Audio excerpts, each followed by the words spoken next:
একটা কেক বানাইতে আমাদের কতটা শ্রম আর কতটা বিরক্তিকর পরিস্থিতিতে পড়তে হয়, কতটা ঝামেলা পোহাইতে হয় সেটা একমাত্র যারা কেক বানায় তারাই জানে। সো বিহাইন্ড দ্য সিন আমি আপনাদেরকে আজকে দেখানোর ট্রাই করছি, যতটুকু ক্যামেরাতে ক্যাপচার করতে পারছি জাস্ট ততটুকুই দেখাইছি।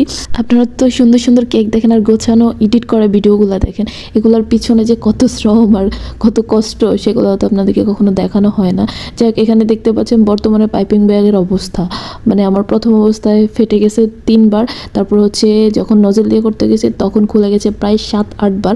তারপর হচ্ছে আমি বিছানায় বালিশের উপর শুয়ে শুয়ে করতেছিলাম, তখন একবার হচ্ছে বালিশের উপর একটা ক্রিমের প্যাকেট আমি চ্যাপটা করে একদম বালিশটা নষ্ট করে ফেলছি। যাই হোক, এত কাঠখড় পোহাইয়া লাস্ট আমি হচ্ছে কেকটা শেষ করলাম রাত 3টার সময়। তখন আমি হচ্ছে একটা ছবি নিতে গেছি, আর ছবি নেওয়ার মুহূর্তে আমার জাস্ট এত কান্না আসতেছিল বলার বাইরে।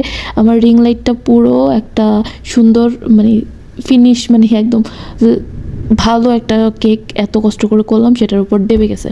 কি একটা অবস্থা, মানে আমার কী করব, কান্না করব না হাসবো নাকি কি করব আমি সেই মুহূর্তে কিচ্ছু বুঝতে পারতেছিলাম না। এত কষ্ট করে কেকটা করলাম তখন সেই মুহূর্তে নষ্ট হয়ে গেছে। এই পরিশ্রমের দাম যদি আপনারা দিতে যান তাহলে লাখ টাকা দিলেও আমাদের পোষাবে না।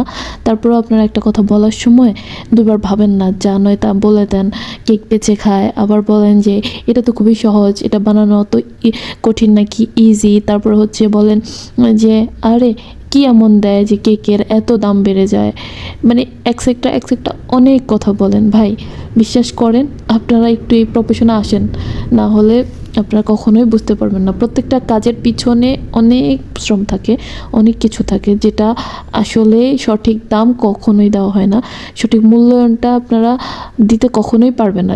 জাস্ট একটু যদি কথা দিয়ে বা ব্যবহার দিয়ে সেটা যদি আপনারা শোধ করতে পারেন, আর কিছু বলার নেই। ধন্যবাদ, আল্লাহ হাফেজ।